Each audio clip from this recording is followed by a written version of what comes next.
Well, let's talk more about humanitarian assistance for Syria. We're joined by Feras Hussein, the head of programmes at the NGO Orange organisation. Feras, good to have you with us.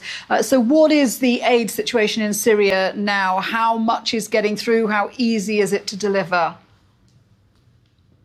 Okay, good evening, first of all. I can say, like, during the previous, 2 weeks, there were several attempts that ended successfully by opening two border gates to deliver the aids. And that was an effort by the UN. But, like, the point or the question is not about, I can say, how enough the aids are, but, like, how quick the response is. People are suffering since like more than 11, 12 years. And during that time, everything was collapsed. And this spot of the world was really considered as forgotten during the previous, 2 or 3 years. The funding going there was like going down and down. And like in several occasions, it was completely cut. And imagine this kind of suffer for all of those people. So once again, it's about how rapid the aids can be delivered to those people.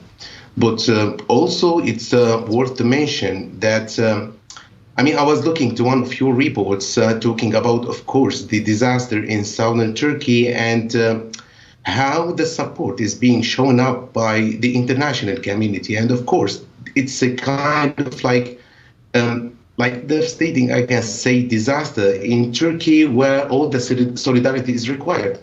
But like still the people there in southern Turkey are still still have a kind of hope in like because of the existence of a government that can support, some promises are being made. And of course, there is a kind of like very quick and strong system to respond to this kind of emergency. But like what about West Syria and what about the people?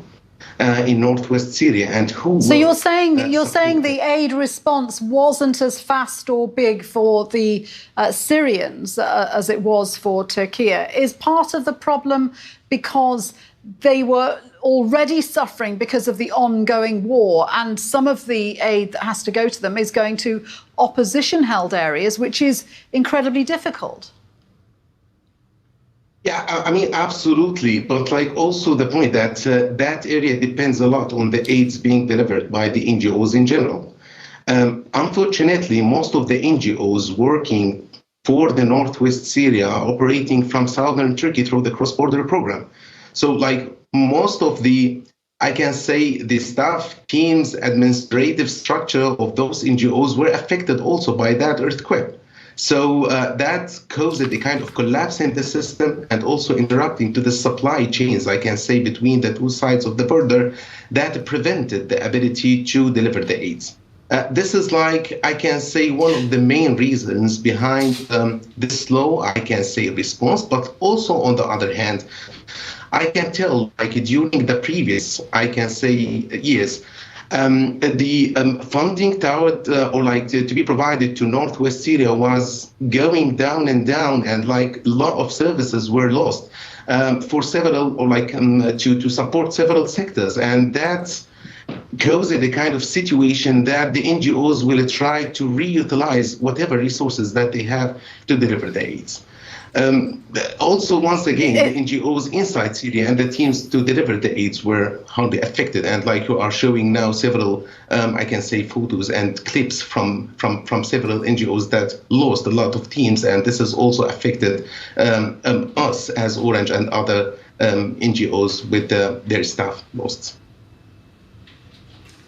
It sounds like an incredibly difficult situation for the NGOs who are out there.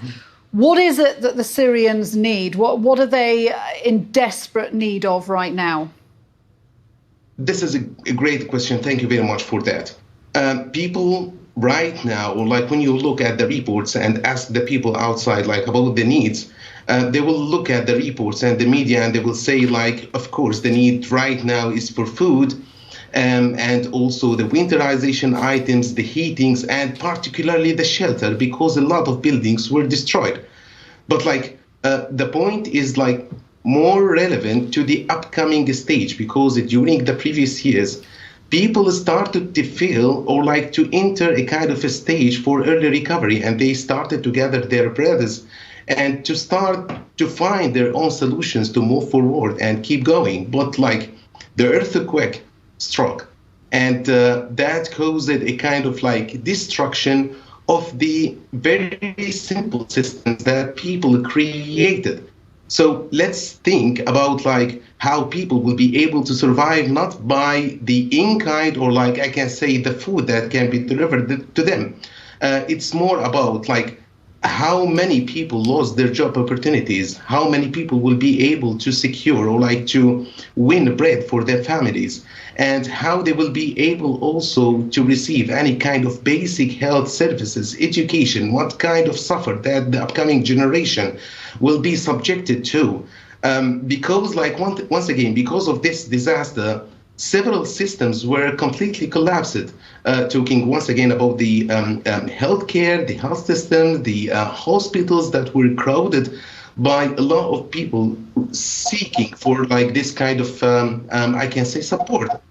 This is also relevant to the education system that will be absolutely collapsed during this disaster. So like once again, let's think about like the near future of the people, because like they have no dreams, they have no more any dreams to maintain and also to keep them powered enough to move forward. It is a very sad situation. Feras, thank you for speaking with us about that. Feras Hussein there.